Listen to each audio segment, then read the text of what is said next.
한 주간 일어난 뉴스를 정리하는 OBC 주간 뉴스 헤드라인입니다. 정전협정 70주년을 맞아 평택 주한미군 기지 앞에 보수와 진보단체가 격돌했습니다. 평택 브레인시티 조성 사업의 핵심 시설로 꼽히는 국제공동연구소 등이 사라지면서 당초 개발 방향과는 다르게 변질됐다는 지적이 나옵니다. 경기 아트센터가 평가서를 위조해 부적격한 업체와 계약을 체결한 사실이 경기도 감사에서 적발됐습니다. 전국 각지에서 볼 수 있는 생태계 교란종 환삼 덩굴이 탈모 방지 제품으로 탈바꿈합니다. 수원시가 민선 8기 혁신의 상징이 될 새빛 민원실과 새빛 톡톡을 선보였습니다. 이른바 시민을 모시는 행정혁신을 실현하겠다는 이재준 시장의 의지가 담겼습니다.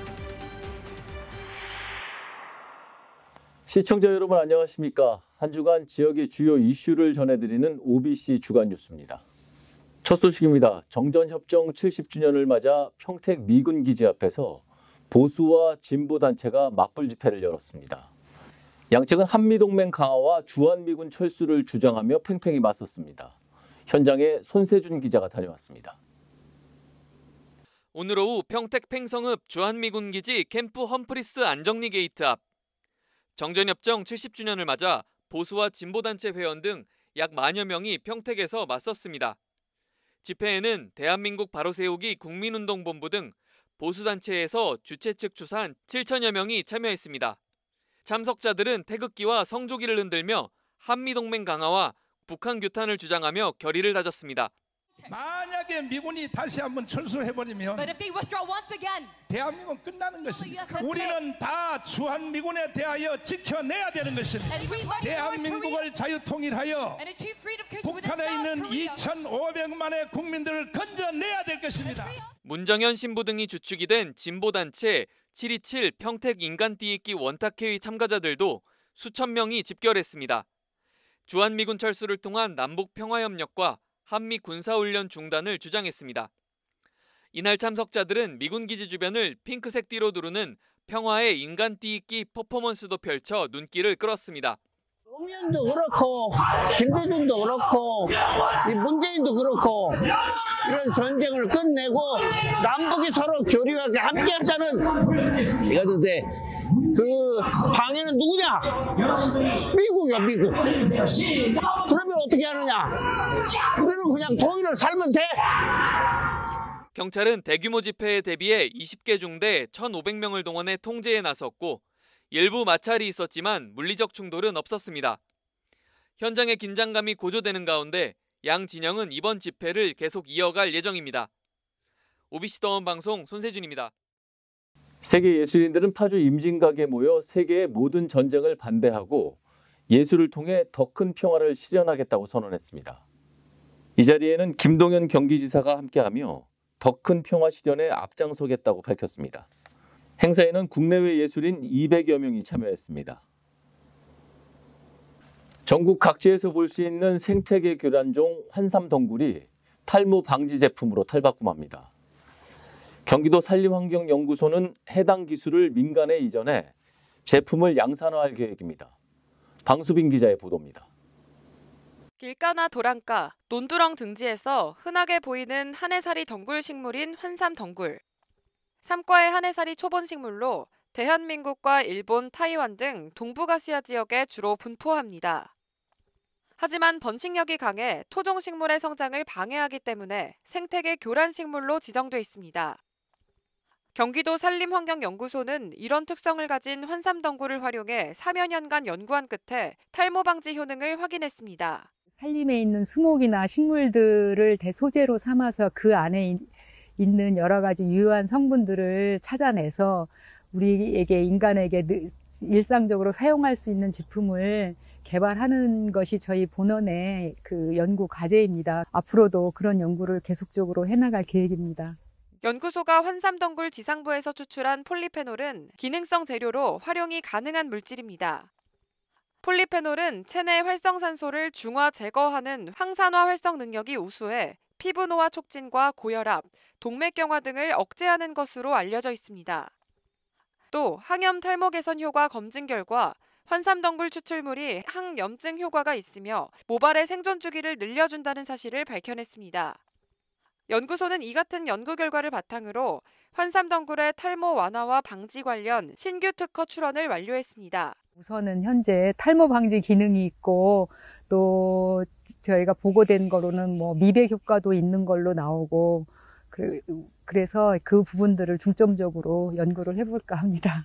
앞으로는 그 외 샴푸만이 아니라 다른 기능성 화장품들도 개발하려고 계획하고 있습니다. 조만간 민간 기업의 기술 이전 절차를 거쳐 본격적인 제품 양산에 들어갈 예정입니다.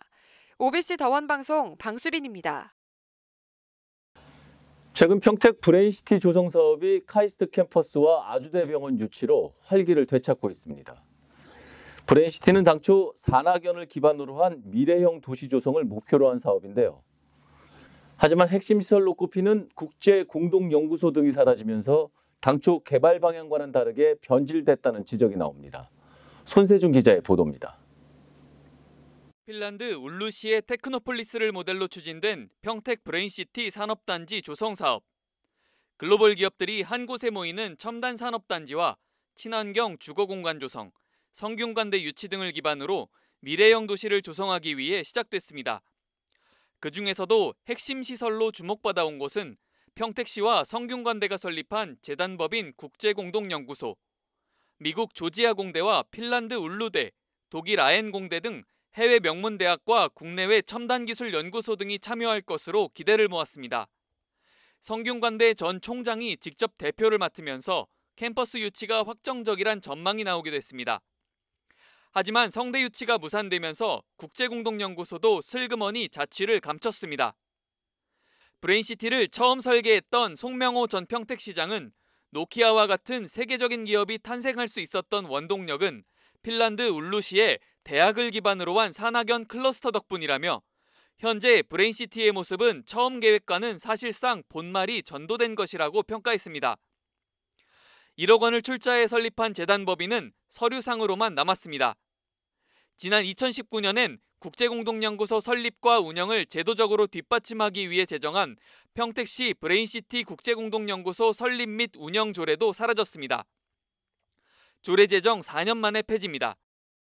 그 당시에 브레인시티를 조성 사업을 하면서 공동연구소의 필요성을 느껴서 조례를 만들어 놨는데 실제 조례가 제정되고 나서 그 공동연구소 조례가 한 번도 가동된 적이 없었어요. 전혀 활성화되지 않는 조례로 판단을 했기 때문에.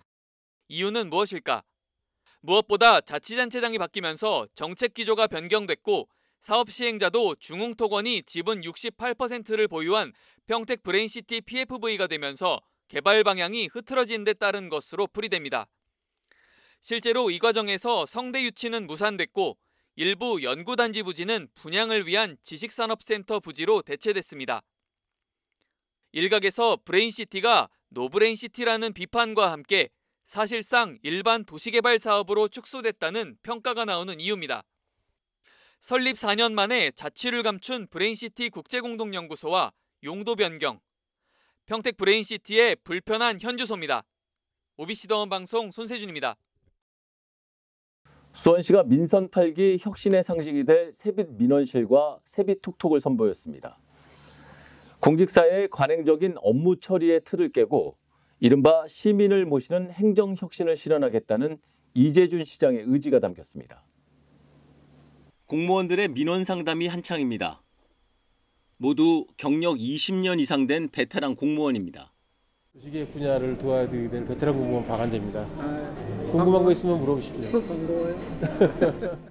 이들은 업무 경계가 모호하거나 담당 부서가 명확하지 않은 복합 민원 등에 대해 수십 년간의 공직 경험과 노하우를 살려 해결해 줍니다. 민원인은 이 부서 저 부서를 다니며 짜증을 내거나 얼굴을 붉힐 일이 없습니다.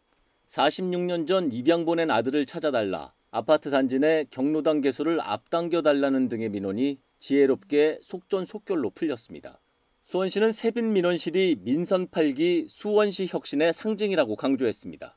기존 행정의 문법에서 벗어나서 끊임없이 혁신해 나가겠습니다. 행정혁신이 그렇게 바꾸는 공직자의 자세가 경제부터 복지에 이르기까지 다양한 문제를 해결하는 그런 원동력이 될 거라고 생각합니다. 수원시는 또 모바일 시정 참여 플랫폼 세비톡톡 서비스를 시작했습니다. 시민들의 참여와 소통을 강화해 직접 민주주의 실현에 한 발짝 더 다가서기 위해서입니다. 정책을 제안할 수 있고요. 또 투표도 할 수 있습니다. 저는 시민들과 더 많이 소통하고 의견을 듣기 위해서 새로운 형식과 내용을 담은 세빛 민원실과 톡톡이 이재준 수원호의 중단 없는 혁신을 예고하고 있습니다. OBC 더원방송 고용규입니다.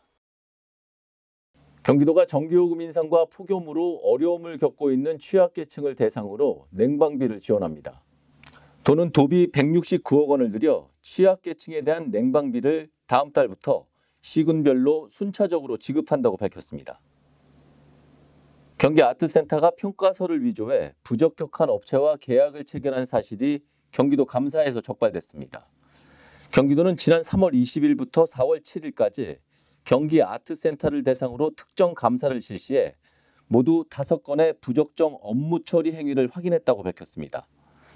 도는 기관경고 등 행정조치와 함께 제안서 평가서 위조와 무단 외부 출연 등 관련자 9명에 대해 신분상 처분을 요구했습니다. 더불어민주당 경기도당은 서울 양평고속도로 백지화 논란과 관련해 전진선 양평군수와 양평군 A국장을 직권남용과 직무유기 등 혐의로 경찰에 고발했습니다. 민주당 경기도당은 전 군수가 공공지구 관련으로 수사를 받던 당시 A과장을 국장으로 승진 발령하고 국토부와 강상면 종점안 논의를 양평군 의회에 보고하지 않은 점 등을 문제로 지적했습니다. 반면 경기도의회 국민의힘은 민주당의 정쟁 중단과 사과, 서울 양평고속도로 국토부 대안 노선 수용 등을 촉구했습니다. 오산시는 지곳 일반산업단지 조성을 위한 16만 2천여 제곱미터 규모의 신규 물량 지정이 확정됐다고 밝혔습니다. 지곳 일반산업단지에는 반도체와 2차 전지 관련 4개 기업이 입주할 예정입니다. 시는 올 하반기 사업 시행자로부터 산업단지 계획 승인 신청서를 제출받고 오는 2025년 착공할 계획입니다. 인덕원 동탄 복선전철 건설 사업이 사업성 재검토를 마치고 연내 착공에 들어갑니다. 용인시는 최근 기획재정부가 주관한 제3차 재정사업평가위원회에서 사업계획 적정성 재검토 심의를 완료했다며 이같이 밝혔습니다. 시는 흥덕역과 서천역 등 용인 구간의 공사가 원활히 진행될 수 있도록 신속 인허가 등 행정력을 집중할 계획입니다. 7월 넷째 주 OBC 주간 뉴스는 여기까지입니다. 본격적인 여름 휴가철이 시작됐습니다. 건강하고 즐거운 여행길 되시길 바랍니다. 저희는 좀 더 알찬 뉴스로 다음 주에 다시 찾아뵙겠습니다.